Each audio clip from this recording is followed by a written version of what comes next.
there, how are you doing? It's Rich and Mike from drumhead.com and welcome to another of our bite-sized lessons. So, today, what we're going to be talking about?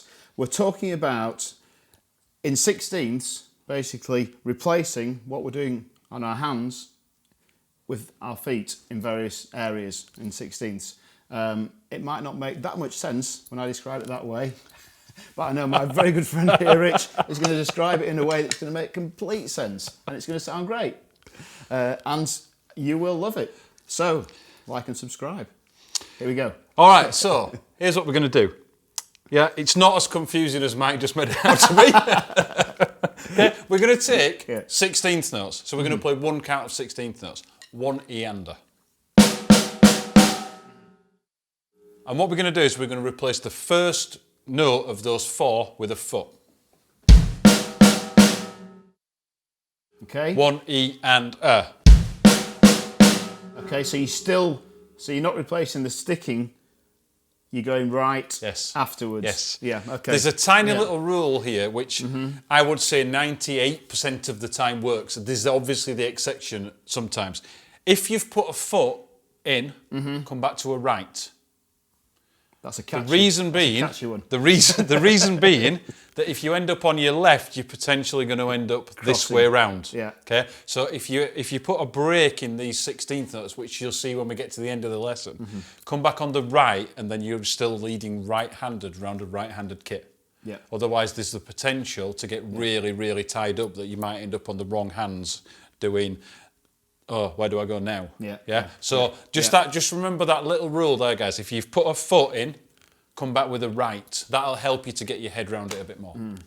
Okay. So if we do that 4 times, the 1, 2, 3, 4, all on the bass drum.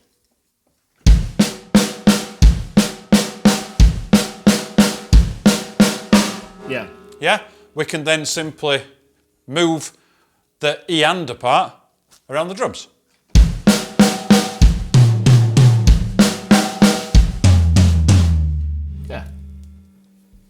It's already a little bit nicer than just playing it with the hands. Yeah, completely, yeah. Completely. And then we just do the same with every note. So now if we find the E, so one E and A.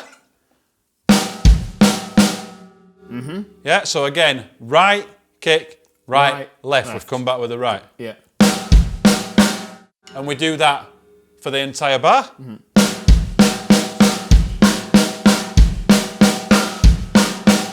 Yeah. We do the same principle as we did before and we simply just move it.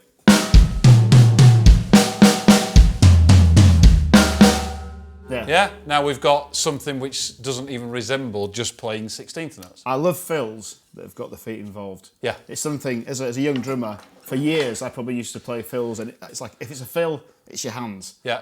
And it's like, no, you've got these fellas here. That's it. Yeah, but getting kicks into fills. Yeah, definitely. Great. I think it helps. I mean, slightly off topic, but it's really important actually. I think it helps sonically as well. I mean, obviously you know much more about the recording process than me, but I think when we play a groove, we've got that full range of sound, right from the kick right up to the cymbals. Yeah. And that's the wall of sound that's coming at you when you're playing. And then in the fill, we take out the entire bottom end. And then it starts to maybe sound a bit thin.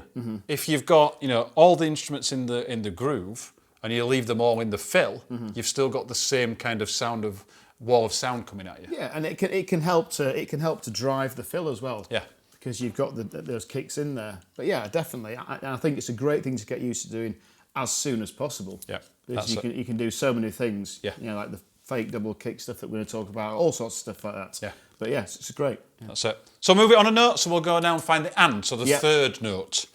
So 1 E and A, yeah?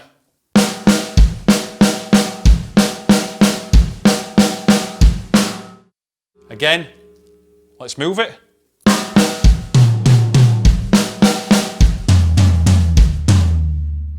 Yeah? And again now, obviously, the fourth one's the same. 1 E and A. We're going to find the A.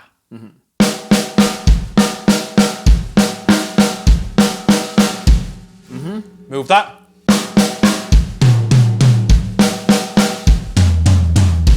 Yeah, I mean, just with those four variants. 4, yeah. You start moving those around the kit.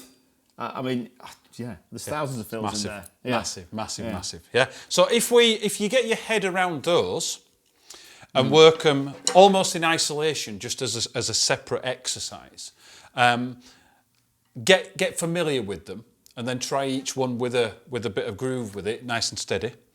Then you can start to improvise with them because you've already done every possibility.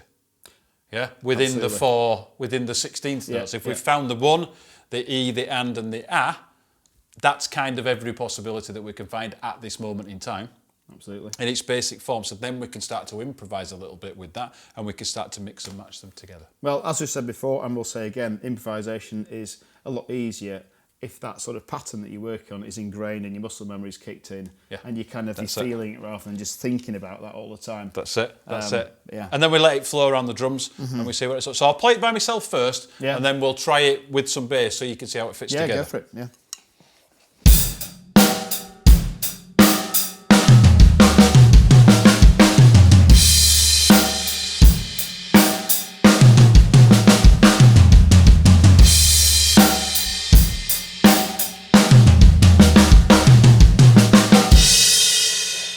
And straight away, it's so much more fun and sounds so much better than just going da da da da da da. That's it. That's it. I mean, if you compare, I'll compare the two together. So this is they're both 16th notes.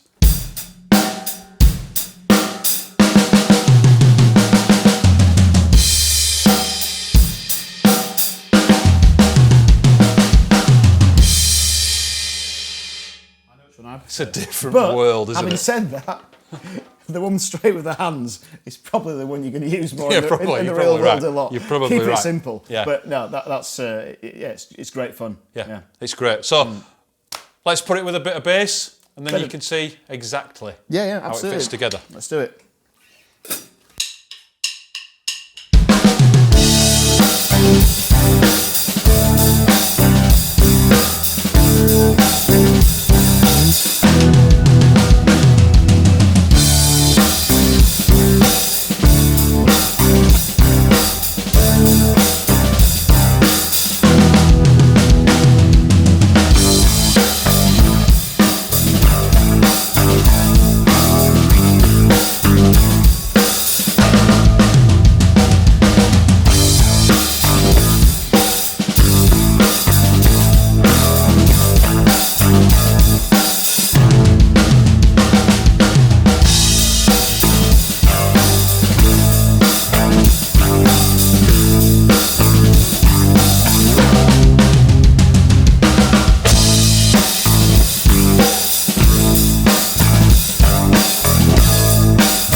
Yeah, it's great. You've got to learn that.